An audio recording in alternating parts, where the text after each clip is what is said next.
আমাদের এখানে বলা হয়েছে বাংলাদেশের ভবিষ্যৎ, বা আমি যদি আরেকটু এটা চেঞ্জ করে বলি যে ভবিষ্যতের সংকটটা কোন জায়গায়। বাংলাদেশের নির্বাচনী সিস্টেমের মধ্যে আওয়ামী লীগ এবং জাতীয় পার্টির মতো দুইটি গুরুত্বপূর্ণ বা বড় বড় যে রাজনৈতিক দল জুলাই অভ্যুত্থানের বিপক্ষে অবস্থান নিয়ে যে কার্যত নাই হয়ে গেল, এই জায়গাটা আমরা ফিল আপ করতে পারছি জামাত ইসলামকে দিয়ে, যেহেতু তার কাছে এনাফ লজিস্টিক্স ছিল। দল হিসেবে সে ছোট সাইজের থাকলেও লজিস্টিক্স থাকার কারণে এই সময় এসে সেই জায়গাটা ফিল আপ করে ফেলতে পারছে। কিন্তু আমরা যদি একটু চোখ বন্ধ করে চিন্তা করার চেষ্টা করি, আল্লাহ না করে কোনো কারণে বিএনপি এবং জামাত কোন একটা দল যদি কোনো কারণে আগামীতে কলাপস করে, তাহলে বাংলাদেশে একটা অ্যাবসলিউট ক্যাওটিক সিস্টেম কিন্তু আমাদের সামনে, এবং সেটা মেক আপ করার মতো কোনো ধরনের প্রস্তুতি কিন্তু আমাদের সামনে মানে অপশনই নেই। এটা হলো আমাদের জায়গা থেকে আশঙ্কার জায়গা। দ্বিতীয় যে জায়গাটা ছিল যে অভ্যুত্থানের পরে আমাদের সংস্কারের ব্যাপারে একটা আকাঙ্ক্ষা তৈরি হয়েছিল আমাদের কাছে, কিন্তু দুর্ভাগ্যজনক ভাবে সংস্কার জিনিসটাও আমাদের রাজনৈতিক দলগুলোর কাছে একটা বার্গেইন টুলে পরিণত হয়েছে,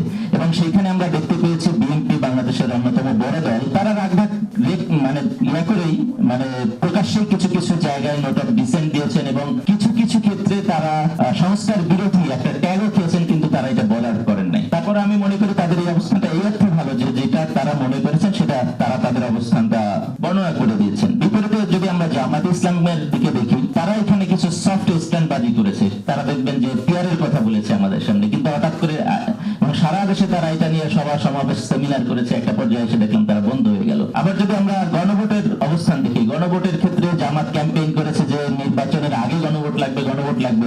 হঠাৎ করে আমরা এসে দেখলাম যে তাদের জোট সঙ্গে একজন স্টেটমেন্ট দিচ্ছেন যে বিরাজমান বাস্তবতার কারণে আমরা কি দিনে মেনে নিতে চাচ্ছি। এখন দেখেন এই মেনে নিতে চাওয়া বা না চাওয়ার ইস্যু না, আমাদের এখনকার বাস্তবতা এসে দাঁড়িয়েছে যে সংস্কারের পরিবর্তে নির্বাচনে কিভাবে জিতে আসা যায় একমাত্র মুখ্য জায়গা ওটাই হয়ে গেছে আমাদের কাছে। এবং এখানে শহীদ ওসমান হাদির কথা আসছিল এবং আমাদের কালো টাকার কথা আসছে। দেখেন, ধরেন বিএনপির একজন এমপি ক্যান্ডিডেট 20 কোটি টাকা খরচ করবেন, সেটা কালো টাকা, আর আপনি আপনার বাইতুল মাল থেকে খরচ করবেন আরো 20 কোটি টাকা, এবং সেটা সাদা টাকা। এই জন্য নির্বাচনটা বা আপনার প্রক্রিয়াটা স্বচ্ছ হয়ে গেল, ব্যাপারটা কিন্তু মোটেও এরকম না। আমাদের কথা হচ্ছে যে আমাদের যে চিন্তার জায়গা, যে সংস্কারের যে জায়গাটা, সেটা হচ্ছে নির্বাচনটাই কম টাকায় নিয়ে আসতে হবে। আপনি যদি টাকায় খরচ করেন, সেই টাকাটা সাদা হইলো না কালো হইলো, ওটা দিয়ে তো আপনি ভোট কেনারই চেষ্টা করবেন বা এটা মোবিলাইজ করার চেষ্টা করবেন। এটা হলো আমাদের জায়গায় মেয়ে। এবং ওসমান হাদির কথা সবাই বলেছেন, দেখেন ওসমান হাদি ঢাকা 18 যে ইলেকশন করেছিলেন, তিনি কিন্তু এটা তার লড়াইয়ের অংশ হিসেবে এখানে ইলেকশনটা করেছিলেন, এবং সেই কালো টাকার বাহিরে মানুষের কাছে যে কিন্তু যে কিভাবে মানুষকে মোবিলাইজ করা যায় সেই চেষ্টাটা তিনি করেছেন।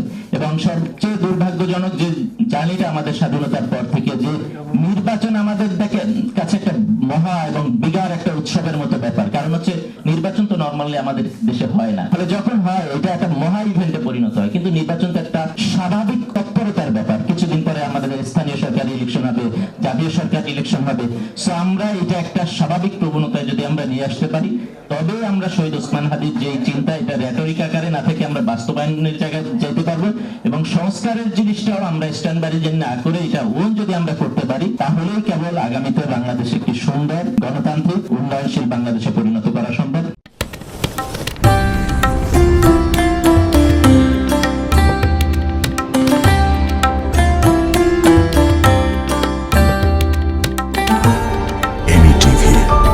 স্বাধীন বাংলার স্বাধীন কণ্ঠ।